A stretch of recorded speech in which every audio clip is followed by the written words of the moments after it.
Hey, good morning. Welcome back to the podcast, the Evil Dungeon Master Universe podcast. I'm your host, Evil Dungeon Master Vince. Hopefully, you're having a great day. Thursday, one more day closer to the weekend, and gaming possibly for most people. I know it is for me. We're running a game this weekend. Looking forward to getting back into the swing of thing of gaming. But yeah, hopefully you're gonna have some games yourself. Now, I mentioned the other day that I got into the top 50, what it looks like. Yeah, my podcast got into the top 50 podcast on Spotify for leisure, I believe was the category, which is where all the RPG stuff is and everything like that, since they consolidated all the tags. But I'm proud of that. Number 44 out of 50. I mean, barely made it, but you know what? Out of the millions and millions of podcasts out there, I'm in the top 50. That's kind of cool. I don't know.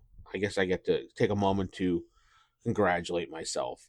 Anyway, now that that's over, theevildm.com is my website. Ask the DM at theevildm.com is my email address. Buymeacoffee.com/theevildm is where you can support me for as little as a dollar or two a month. Dollar or two donation, pretty much. You don't have to subscribe to anything. On to today's topic. I was looking through the book at various creatures that I could use because I wanted to, find a pretty standard creature, but something that was a little bit more deadly. So, what I was looking at today, if we open up the monster manual and we head over to page 86, we're going to look at the shadow. The shadow,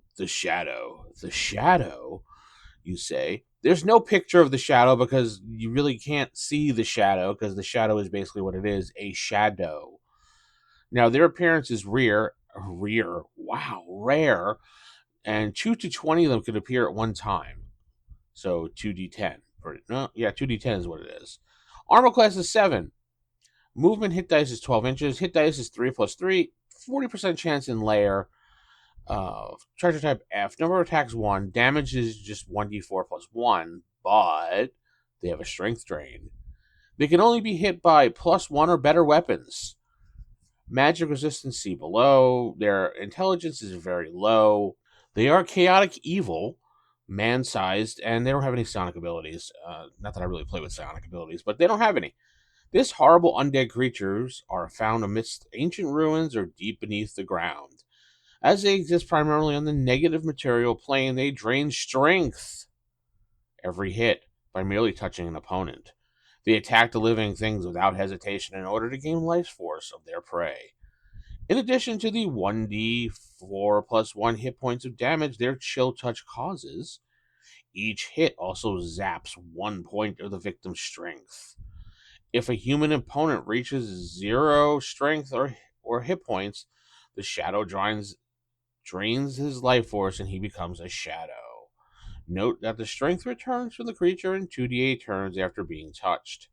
Shadows are not affected by sleep, charm, or hold spells. They are not subject to cold-based attacks. Shadows are 90% undetectable as they appear to be nothing more than the name. If a bright light is cast, such as from a continual light spell, they can clearly be seen.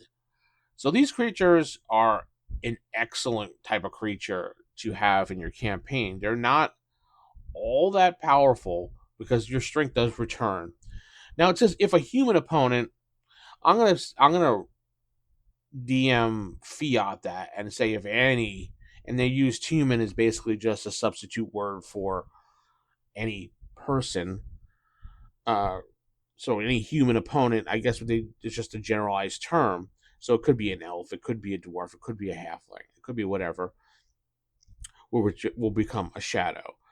Now these creatures are absolutely perfect to hide and protect things and get an unsuspecting party member of your party and get them and zap them and still be able to hide, because not only are they 90% undetectable, you have to have a bright light to even see them, and then you would be able to see the shadow form.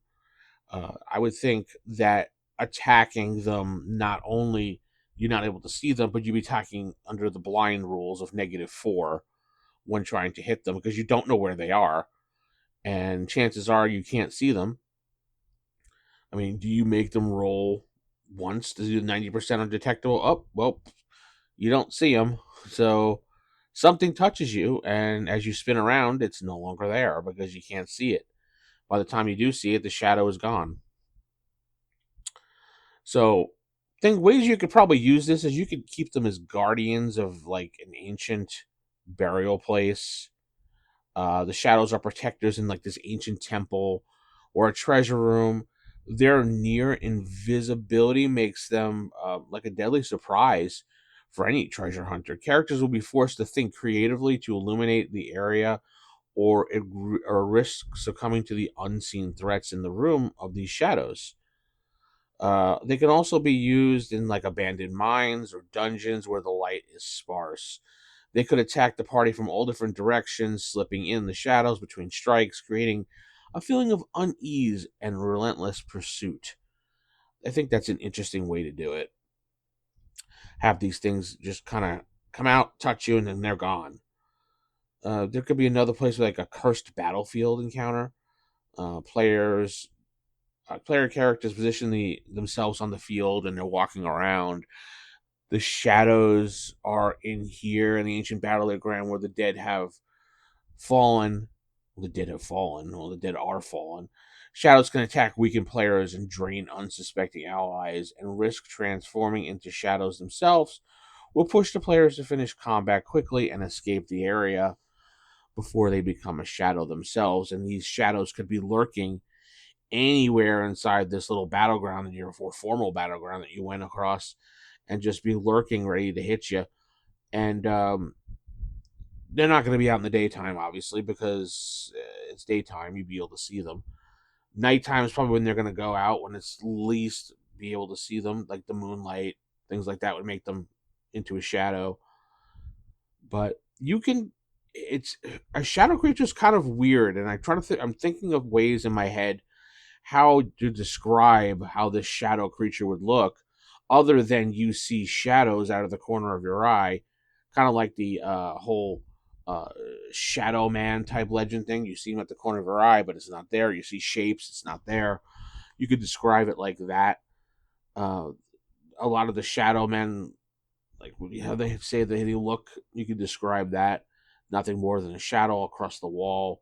Hell, you could do it so the shadow actually to hide jumps into a player character's shadow itself to hide.